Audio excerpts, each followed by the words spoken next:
Mulai berdirinya Kesultanan Langkat. Penamaan Langkat itu sendiri berasal dari nama sebuah pohon yang menyerupai pohon langsat, yaitu pohon langkat. Pohon langkat memiliki buah yang lebih besar dari buah langsat, namun lebih kecil dari buah duku, serta rasanya yang pahit dan kelat. Pohon langkat dahulu banyak dijumpai di tepian sungai Langkat, yakni di hilir sungai Batang Serangan yang mengalir ke kota Tanjung Pura.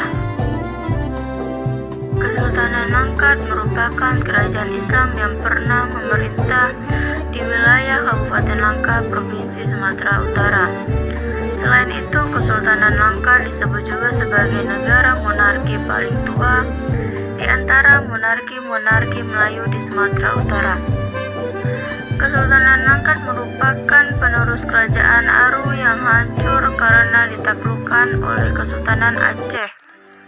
Setelah berhasil menyelamatkan diri dari Kesultanan Aceh, seorang panglima Delhi bernama Dewa Sanda mendirikan sebuah komunitas pada tahun 1568. Komunitas tersebut kemudian berkembang yang menjadi cikal bakal Kesultanan Langkat. Raja-raja Kesultanan Langkat sejak tahun 1568 sampai dengan 1927 adalah sebagai berikut. 1.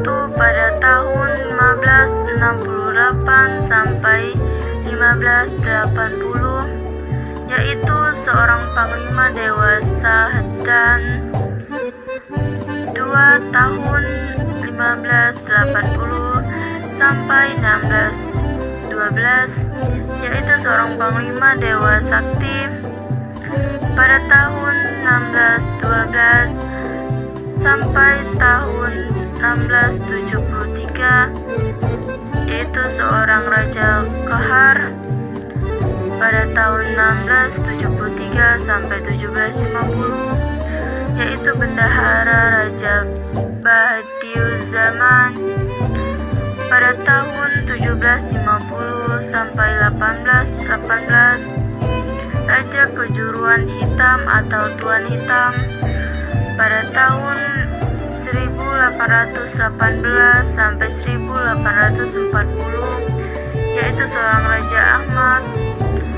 Pada tahun 1840 sampai 1896, yaitu seorang tuanku Sultan Haji Musa Al-Khalid Al-Mahidiyah Muazzam Shah atau Tengah.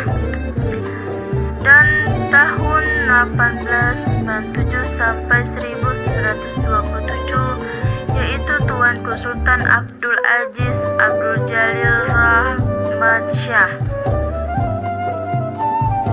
Di masa kepemimpinan Raja Ahmad, sentral kerajaan dipindahkan dari Sentara Malai ke Gebang di pinggiran menara Sungai Serabu, yang akhirnya dipindahkan lagi ke Simpang Kolang dalam Gebang. Masa kepemimpinan Sultan Musa, sistem pemerintahan masih berbentuk tradisional, yakni raja dan datuk sebagai kepala pemerintahan dan adatnya. Hal ini Sultan Musa mencontoh pemerintahan sehingga Sultan Musa membentuk lembaga datuk berempat yang susunannya diambil dari kedatukan yang tidak mempunyai hubungan darah langsung dengan raja-raja Langkat atau zuriat-zuriat yang paling banyak membantu tegaknya pemerintahan yang dibangun sejak awal masa kekuasaan Raja Ahmad. Kemudian setelah Raja Musa memimpin kerajaan Langkat dan dia dinobatkan menjadi sultan, maka dia memindahkan setel kerajaan dari Simpang Kolang dalam Gebang ke kota Pati Tanjung Pura. Pada masa Sultan Musa, pusat kerajaan memiliki istana yang megah yang diberi nama Istana Darul Aman yang berdiri pada tahun 1880. Inilah peninggalan batu gapura di kiri dan kanan pintu masuk ke halaman Istana Darul Aman di masa kepemimpinan Sultan Abdul Aziz.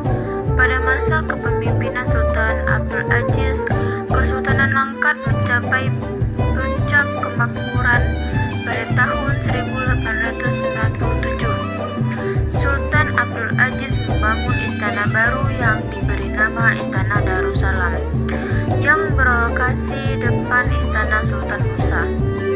Inilah peninggalan tembok batas halaman Istana Darussalam, dan sebagai saksi bisu masih terdapatnya tangga belakang Istana Darussalam yang telah dipagar oleh warga masyarakat sehingga tidak dapat diabadikan.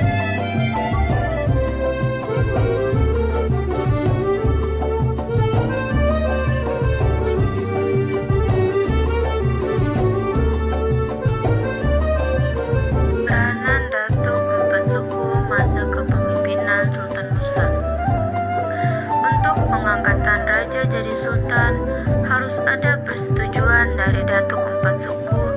Jika salah satu Datuk Empat Suku tidak setuju, maka pengangkatan menjadi sultan bisa batal.